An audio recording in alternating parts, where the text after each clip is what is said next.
Nights Digest. Welcome. Wednesday's Night Out. The Tipping Point by Malcolm Gladwell. Nights Digest. Joseph. April 29, 2025 through May 13, 2025. Tuesday, April 22nd, 2025, 084447. Introduction. The Tipping Point came somewhere between late 1994 and early 1995. In 1995, the company sold 430,000 pairs of the classic Hush Puppies, and the next year it sold 4 times that, and the year after that more, until Hush Puppies were once again a staple of the wardrobe of the young American male. In 1936, Hush Puppies won the prize for Best Accessory at the Council of Fashion Designers Awards dinner at Lincoln Center, and the president of the firm stood up on the stage with Calvin Klein and Donna Carrick and accepted an award for an achievement that, as he would be the first to admit, his company had almost nothing to do with. In 1992, there were 2,154 murders in New York City and 626,182 serious crimes, with the weight of those crimes falling hardest in places like Brownsville and East New York. The same mysterious and critics point, the crime rate began to turn. How can a change in a handful of economic and social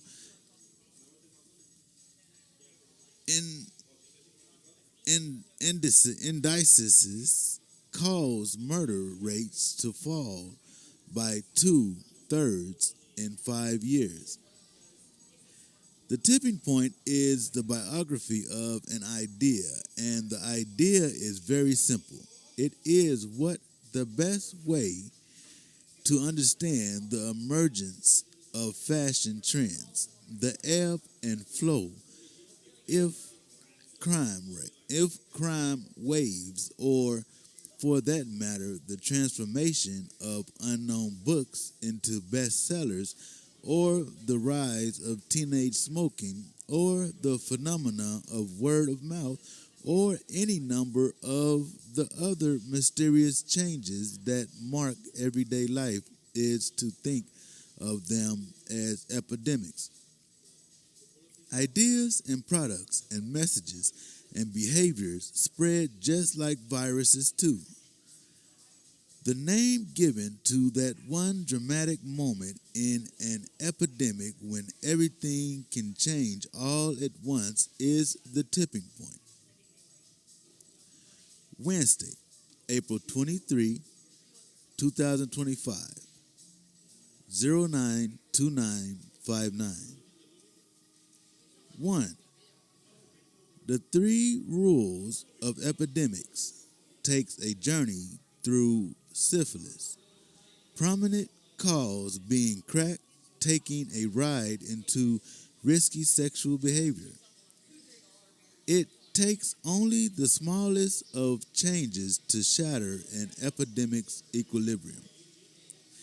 If the kind of person was suddenly transported from his or her old neighborhood to a new one, to a new part of town where syphilis had never been a problem before, the desires would have an opportunity to tip. And when an epidemic tips, when it is jolted out of equilibrium, it tips because something has happened. Some change has occurred in one or two or three of these areas. These three agents of change I call the law of the view, the stickiness factor, and the power of context. The law of the few says the answer is that one of these exceptional people found out about the trend and through social connections and energy and enthusiasm and personality spread the word about hush puppies, just as people like Jatane Dugas and Nushan Williams were able to spread HIV. But if something such as HIV wipes out our immune system, it becomes so uncontrollable that it can cause a deadly form of pneumonia, pneumocritis, Carani pneumonia, PCP. Is so common among AIDS patients in feet that it has come to be seen as an almost certain interaction of the presence of the virus. Between June 1955 and July 1958, 81 infants in the Swedish barrack came down with PCP and 24 died. Goldsmith thinks that this was an early HIV epidemic and that somehow the virus got into the hospital and was spread from child to child by the then apparently common practice of using the same needles over and over again for blood transfusions or injections of antibiotics. Only a third died. The others defeated HIV. What is impossible today? Stickiness means that a message makes an impact. The power of context says that human beings are a lot more sensitive to their environment, though they may seem. Thursday, April 24, 2025, 095140. Chapter 2, The Law of the Few, Connectors, Mavens, and Salesmen, begins at one afternoon on April 18, 1775. A young boy overheard one British officer say to another something about hell to pay tomorrow. Revere and Joseph Warren concerns of British plans ran to warn others of British en route this way. In return came the American Revolution. Paul Revere's 13-mile horse ride, the most historical example of a word-of-mouth epidemic, William Dawes set out on the same urgent errand, working his way to Lexington via the towns west of Boston. I call them connectors, mavens, and salesmen. In the late 1960s, the psychologist Milgram conducted an experiment to find an answer to what is known as the small world problem. The problem is this: how are human beings connected? Do we all belong to separate worlds, operating simultaneously but autonomously, so that the links between any two people anywhere in the world are few and distant? Or are we all bound up together in a ground interlocking web? Milgram's idea was to test this question with a chain letter. Milgram mailed a package to 160 people who lived in Omaha, Nebraska. The idea was that when the packet finally made it to the stockbroker's house, Milgram could look at the list of all those whose hands it went through to get there and establish how closely connected someone chosen at random from one part of the country was to another person in another part of the country was to another person in another part of the country. Milgram found that most of the letters reached the stockbroker in 5 or 6 steps. This experiment is where we get the concept of 6 degrees of separation. We're friends with the people we do things with, as much as we are with the people we resemble. These people who link us up with the world, who bridge Omaha and Sharon, who introduce us to our social circles, these people on whom we rely more heavily than we realize are connectors, people with a special gift for bringing the world together. The first of most obvious criterion is that connectors know lots of people. Their importance is also a function of the kids of people they know. Connectors also rely on information specialists. A maven is a person who has information on a lot of different products or prices or places. The person likes to initiate discussions with consumers and respond to requests, Price says. Linda Price is a marketing professor at the University of Nebraska. What sets mavens apart, though, is not so much what they know, but how they pass it along. It began on a cold spring morning with a word-of-mouth epidemic that spread from a little stable boy to all of New England, relying along the way on a small number of very special people, a few salesmen, and a man with the particular genius of both a maven and a connector. Tuesday, April 29, 2025, 093909. 3.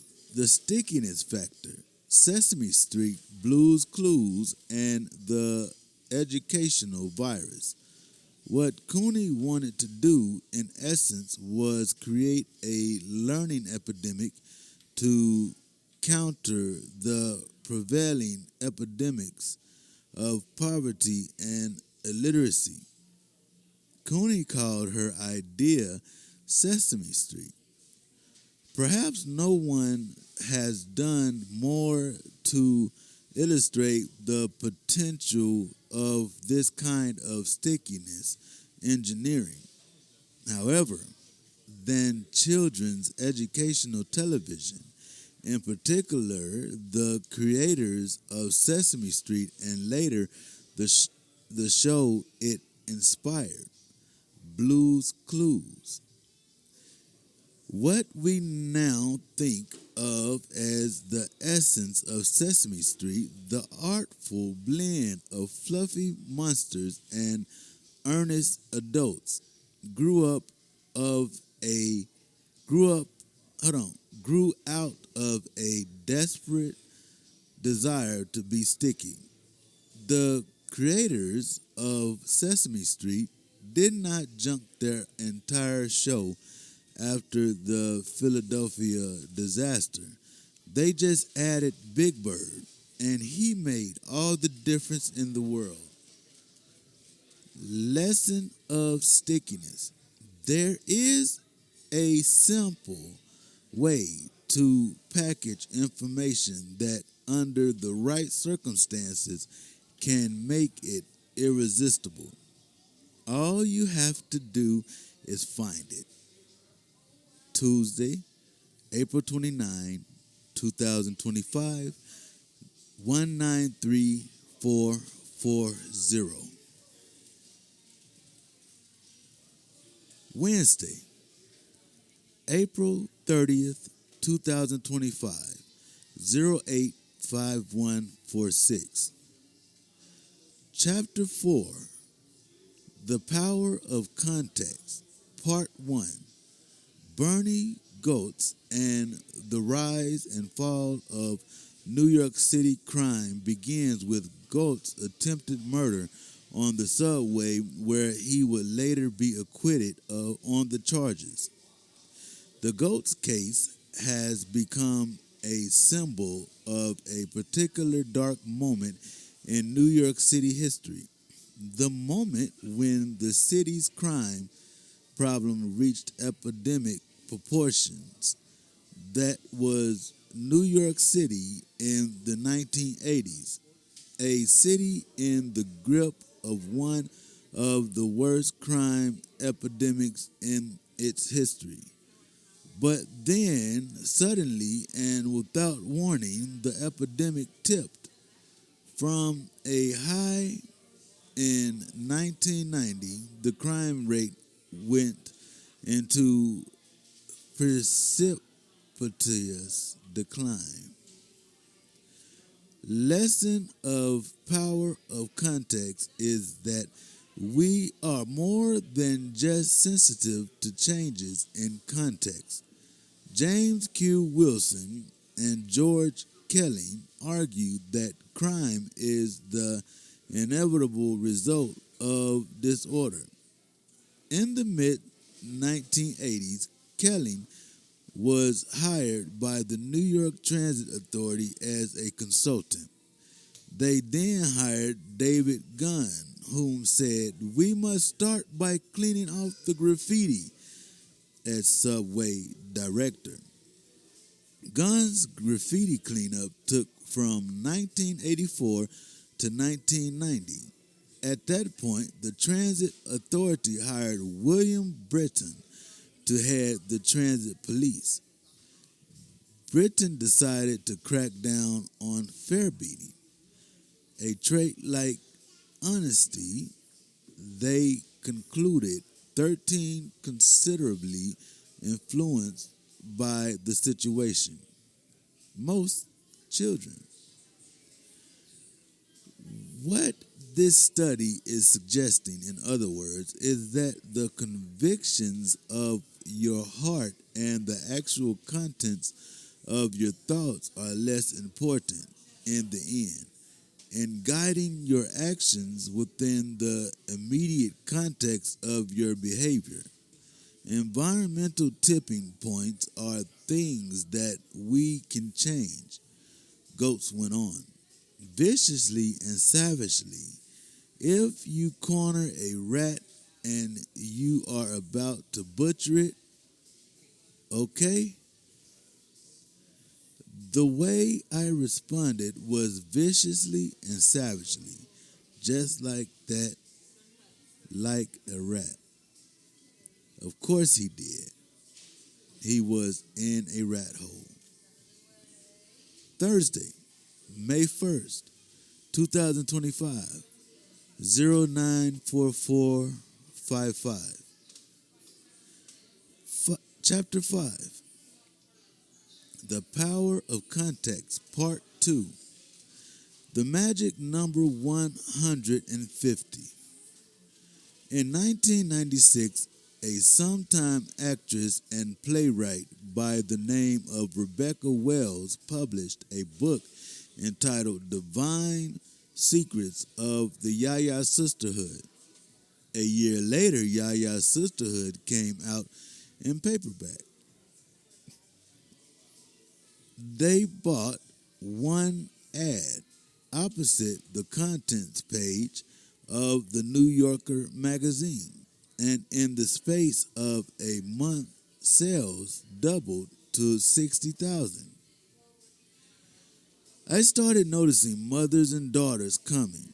In February 1998, Divine Secrets of the Yaya Sisterhood hit the bestseller list with 48 printings and 2.5 million copies and stayed there.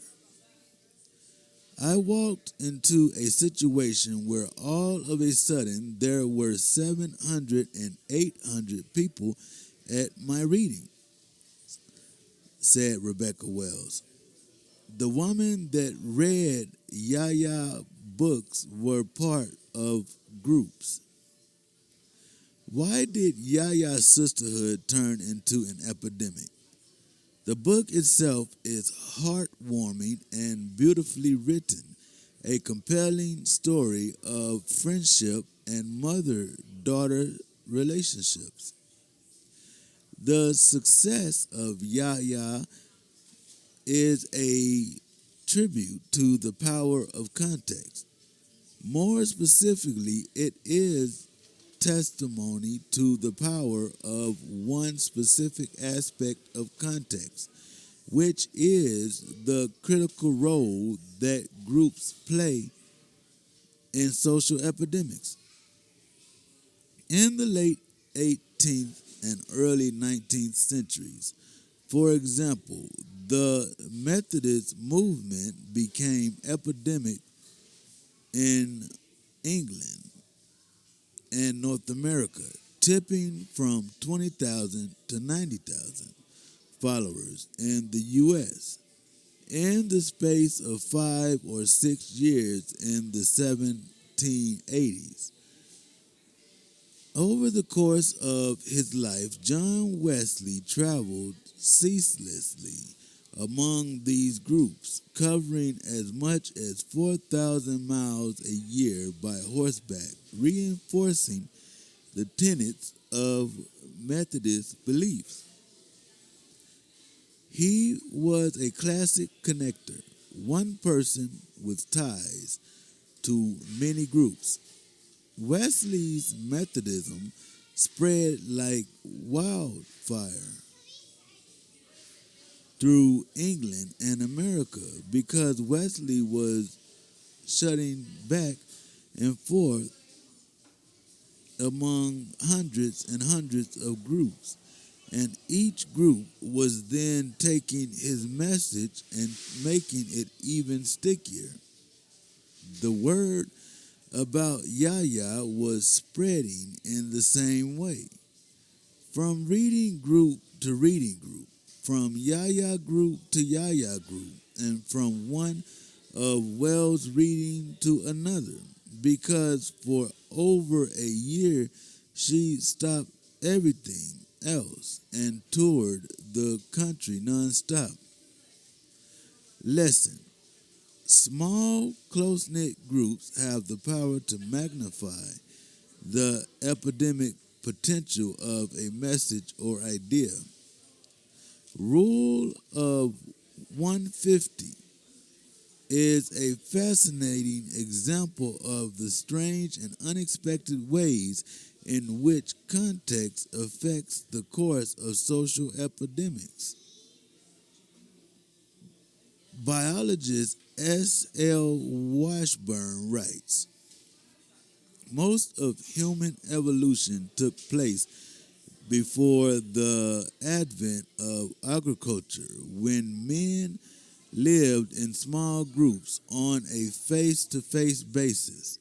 As a result, human biology has evolved as an adaptive mechanism to conditions that have largely ceased to exist. Man evolved to feel strongly about few people, short distances, and relatively brief intervals of time. And these are still the dimensions of life that are important to him. There is a concept on cognitive psychology called the channel capacity, which refers to the amount of space in our brain for certain kinds of information. Robin Dunbar's argument is that brains evolve. They get harder in order to handle the complexities of larger social groups. Over the years, military planners have arrived at a rule of thumb which dictates that functional fighting units cannot be substantially larger than 200 men. Dunbar writes, but below 150, Dunbar argues it is possible to achieve these same goals informally. At this size, orders can be implemented and unruly behavior controlled on the basis of personal loyalties and direct man-to-man contact.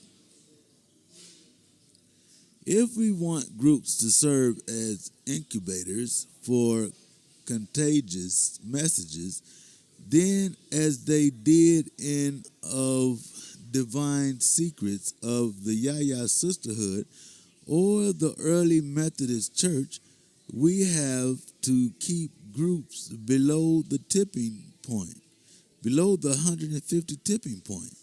Above that point, there began to be structural impediments to the ability of the group to agree and act with one voice. Jim Buckley referred, here is the benefit of unity, of having everyone in a complex enterprise share a common relationship. I began to realize, Rebecca Wells said, that these women had built their own Yaya relationships, not so much to the book, but to each other. Tuesday, May 6, 2025, 090349. 6, Chapter 6, Case Study, Rumors, Sneakers, and the Power of Translation. The strength of the Lambesis campaign was in more than the look of their work, though. Airwalk tipped because its advertising was founded very explicitly on the principles of epidemic transmission. Lambesis was given a shoe that had a very specific appeal to the Southern California skateboarders subculture. Their task was to make it hip and attractive to teenagers all over the world, even teens who had never skateboarded in their life, who didn't think skateboarding was particularly cool, and who no functional need for wide outsoles that could easily grip the board and padded uppers to cushion the shocks of doing aerial stunts. Wednesday, May 7th, 2025, 082751. Chapter 7, Case Study, Suicide, Smoking, and the Search for the Unsticky Cigarette starts off with the suicide of Sema. In Micronesia, the suicide rate is 160 per 100,000. The first kid I knew who smoked was Billy G. Billy was incredibly cool. He was the first kid to date girls, smoke cigarettes and pot, drink hard alcohol, and listen to druggy music. His parents were divorced and mother never home. The draw for me was the hardness of it and the adultness and the way it proved the idea that you could be more than one thing at once. When teens begin smoking, they are called chippers. Most teens soon quit and never smoke again. Thursday, May 8, 2025, 082433. Chapter 8, Conclusion. Focus, Test, and Believe begins about a nurse by the name of Georgia Sadler began a campaign to increase knowledge and awareness of diabetes and breast cancer in the Black community of San Diego. She began setting up seminars in Black churches around the city. She needed a new context, so she moved the campaign from Black churches to beauty salons. It's a captive audience, Sadler says. She gathered together a group of stylists from the city for a series of training sessions. She brought in a folklorist to help coach the stylists in how to present their information about breast cancer in a compelling manner. It is possible to do a lot with a little. What must underlie successful epidemics in the end is a bedrock belief that change is possible, that people can radically transform their behavior or beliefs in the face of the right kind of impetus. Tuesday, May 13th, 2025, 083526.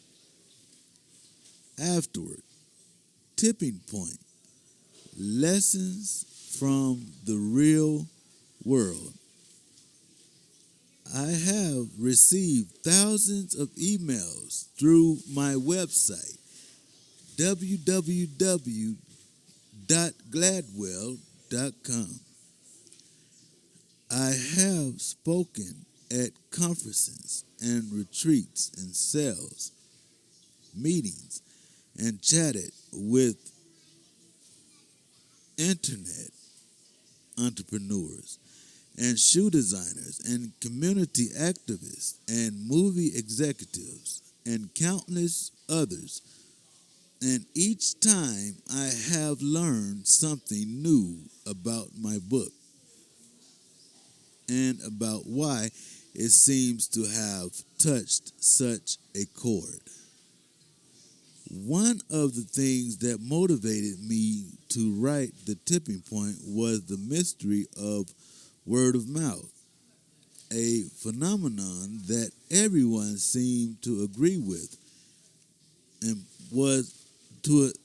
seemed to agree was important, but no one seemed to know how to define.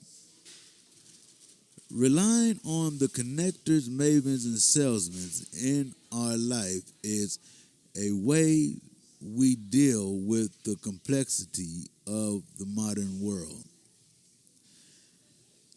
Understanding the age of isolation. The first is an epidemic of isolation. The second is an epidemic of reaction. Beware the rise of immunity. In one recent study, for instance, psychologists found that groups who communicate electronically deal with dissenting opinions very differently than groups who meet face to face. The cure for immunity is finding mavens, connectors, and salesmen. Finding a maven, finding the mavens. People look up to them not out of envy, but out of love, which is why these kinds of personalities have the power to break through the rising tide of isolation and immunity. In a world dominated by isolation and immunity, understanding these principles of word of mouth is more important than ever. Tuesday, May 13th, 2025, 175915. Joseph's take: connectors, mavens, and salesmen. Next catch: bringing about a change. More than likely, there's one in you. Knight's Digest, The Tipping Point. How Little Things Can Make a Big Difference by Malcolm Gladwell. Knight's Digest. Turnpike Plaza, 365, Rec Squad.